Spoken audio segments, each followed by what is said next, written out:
大家好，我是 AI 做。今天和老友記分享《黃帝內經》，一個非常重要的養生、健康、智慧、古代的醫學經典。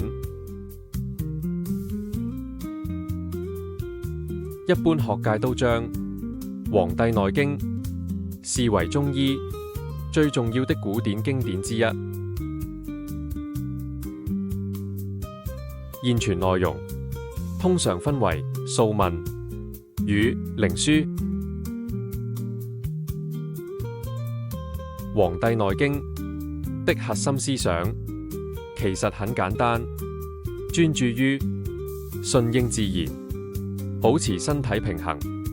健康不是靠補品，而是靠生活習慣來預防疾病。第一個健康智慧：天人相應。人的身體節律應該配合自然變化。春天活動多一點，夏天保持活力，秋天開始收斂，冬天注意休養。順應季節就是最自然的養生方法。第二個健康智慧：陰陽平衡。避免過度勞累，或者過度飲食，或者過度情緒反應，都會破壞身體的平衡。第三個健康智慧：臟腑協調。睡眠、飲食、運動、情緒是互相影響的。當生活節奏穩定，身體內部的臟腑功能自然會協調運作。第四個健康智慧：治未病。真正高明的健康養生方法，是在生病之前就開始預防。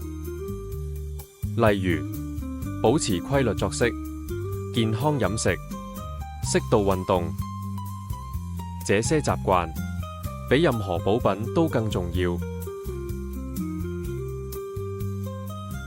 第五個智慧：形神共養。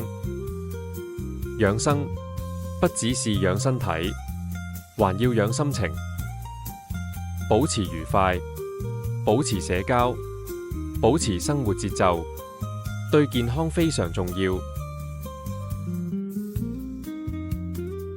黃帝內經》強調：驅邪拆風，備之有時，飲食有節，起居有常，不妄作勞。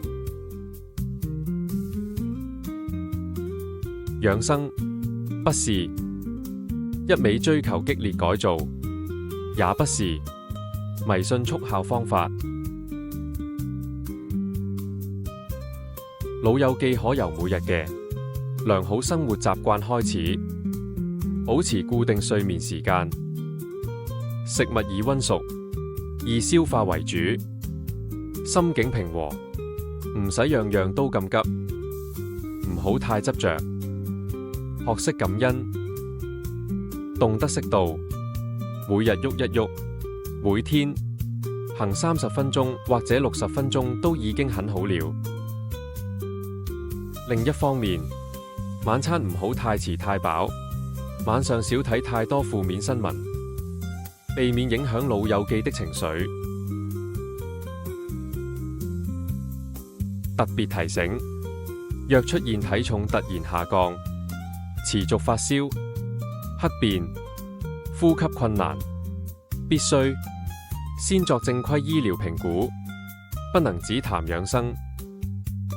若已有糖尿病、痛風或吞嚥困難，飲食安排必須按醫護建議調整，不能只用一般養生原則套用。最後 ，AI 做總結《黃帝內經》養生智慧，就是早睡一點，走多一點，吃淡一點，日日都要笑多一啲，每日都做一樣令自己心情平靜嘅事。養生和健康不是一次改變，而是每天一點點累積。如果你喜歡這類健康分享，AI 就會繼續分享更多簡單實用的健康智慧。謝謝，祝你有美好的一天，平安健康。